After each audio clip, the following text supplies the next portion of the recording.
you're seeing a stromatoporoid reef here. And what you can come up and see is the nice laminae in them. Now sometimes the stromatoporoids are in their living growth position, like right here. You see that they have a dome shape, right? And the dome is upward. But some places they are turned over by storm waves. See these? These are the layers of the stromatoporoids. In between is a fine-grained lime mudstone, which is forming the main mass of the reef. That's probably the best place to see them. Let's go up here.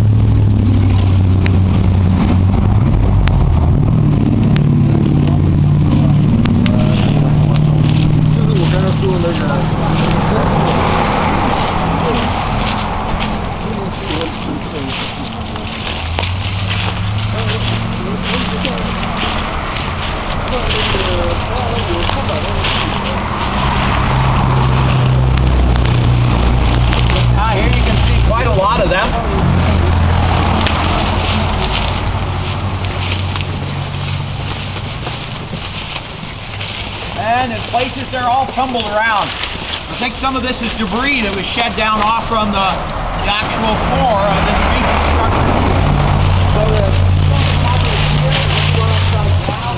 So there they are. Tossed around probably by waves. Once again, mid-Silurian was a time of clean tropical seas in this area. And clean water favors what kind of sedimentation? Limestone. We call it the carbonate factory, right? Wade, can you hear me? I thought not.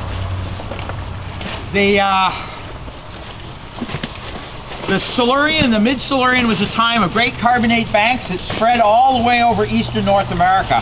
And in many places there are reefs. This is a small patch reef. You can see it's bigger than the ones we saw in the previous outcrop before lunch. You know, it's got a height of what, maybe 20 feet, and lateral width of tens of meters across. But in any case, it is a relatively small reef. But in the Great Lakes area, places there were huge reefs at this time. So it was one of the great times of reef development in the planet's history. And we call them tabulate strome reefs because they're made primarily of tabulate corals and stromatoporoids. This one is mostly all stromatoporoids. We saw them nicely in the glacially polished surface in the last quarry. And here you're seeing, instead of a top view, you're seeing side view cut through one of these structures, yeah? And actually, it's not quite as simple as just a reef, because if you look here, you can follow along these. Look at this nice one. This one is definitely upside down. How do we know? Because it's convex downward. These things grew like domes. This one's been toppled over. And in between, I think, between where we are at Magnetis, you actually see grainstone, right? There's some skeletal grainstone or grainy crinoid limestone that is much better bedded. Notice the layers. See the layering in there. The reef is not well bedded. You notice that? It's quite massive looking, but the crinoid layers are bedded. And actually, you are at the sequence boundary there. So this bedded stuff is below an erosion surface. You see this? Look right where Megan is. Yep. You put her finger on the sequence boundary. It's the same one you see on the other side of the road. White grainstones above, more muddy limestones below. And in which unit do the reefs grow?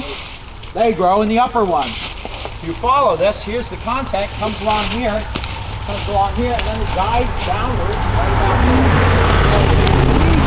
Building a channel. It's quite weird. Quite interesting. Probably there's a sweet spot where reefs tend to grow, and that sweet spot occurs when sea level's rising.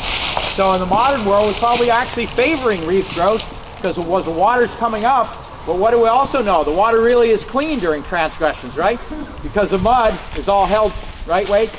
Is held back in the estuaries and so on. So it's a good time for reef corals to grow because they need shallow, clean water. But the water deepening a bit may actually favor the reefs, you see, because they tend to mound up as the sea level goes up. Makes sense, I think. Okay, so now we're seeing a Silurian reef. Let's move on back to Niagara Gorge, and we'll pick up where we left off that story.